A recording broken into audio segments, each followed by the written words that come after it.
നിങ്ങൾ ശരിക്കും ഒരു പിടികിട്ടാപ്പുള്ളിയാണ്. അതായത് നിങ്ങൾ തെറ്റ് ചെയ്തിട്ട് പിടികൊടുക്കാതെ ഇപ്പോഴും ഒളിവിലാണ്. ഇപ്പോൾ നിങ്ങൾ വിചാരിക്കും ഇതെന്നെ ഉദ്ദേശിച്ചല്ല, അല്ലെങ്കിൽ എനിക്കിത് ബാധകമല്ല എന്നൊക്കെ. എന്നാൽ ശരിക്കും ഇത് നിങ്ങളെ ഉദ്ദേശിച്ചു തന്നെയാണ്. നിങ്ങൾക്കിത് ബാധകമാണ്.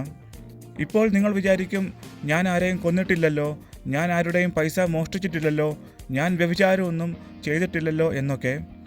എന്നാൽ ഈ പറഞ്ഞ തെറ്റുകളൊന്നും ഉദ്ദേശിച്ചല്ല നിങ്ങൾ കുറ്റവാളിയാണ് എന്നും നിങ്ങൾ ഒളിവിലാണ് എന്നും ഇവിടെ പറഞ്ഞത്. ഇത് മനുഷ്യൻ്റെ ഹൃദയത്തിൽ വരുന്ന തെറ്റായ മോഹത്തെപ്പറ്റിയും വിചാരത്തെപ്പറ്റിയുമാണ് ഇവിടെ പറഞ്ഞത്. അതെങ്ങനെയാണ് തെറ്റാവുന്നത്? ഞാൻ ചിന്തിച്ചതും മോഹിച്ചതും ആരും അറിഞ്ഞില്ലല്ലോ, അതാർക്കൊരു ബുദ്ധിമുട്ട് ഉണ്ടാക്കിയിട്ടില്ലല്ലോ. ജീവനുള്ള ദൈവത്തിൻ്റെ പുസ്തകമായ ബൈബിളിൽ ഇങ്ങനെ പറയുന്നു: മനുഷ്യർ ഈ ഭൂമിയിലായിരിക്കുമ്പോൾ ചെയ്യുന്ന ചെറുതും വലുതുമായ എല്ലാ തെറ്റുകൾക്കും ദൈവത്തിൽ നിന്ന് നിത്യശിക്ഷയുണ്ട്.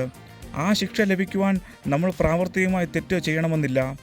മനുഷ്യരുടെ ഹൃദയത്തിൽ ഉണ്ടാകുന്ന എല്ലാ തെറ്റായ വിചാരങ്ങൾക്കും മോഹങ്ങൾക്കും ദൈവത്തിൽ നിന്ന് ശിക്ഷയുണ്ട്. ബൈബിളിൽ ഇപ്രകാരം പറയുന്നു: സ്ത്രീയെ മോഹത്തോടെ നോക്കുന്നവനെല്ലാം ഹൃദയം കൊണ്ട് അവളോട് വ്യഭിചാരം ചെയ്തു പോയി.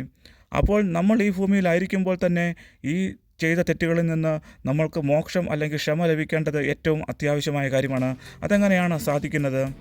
2000 വർഷങ്ങൾക്ക് മുമ്പ് ദൈവത്തിൻ്റെ പുത്രനായ യേശുക്രിസ്തു മനുഷ്യർ അനുഭവിക്കേണ്ട സകല ശിക്ഷയും ഏറ്റുകൊണ്ട് ക്രൂശിൽ സകല മനുഷ്യർക്കും വേണ്ടി മരിച്ചു. Father, forgive them, for they do not know what they do.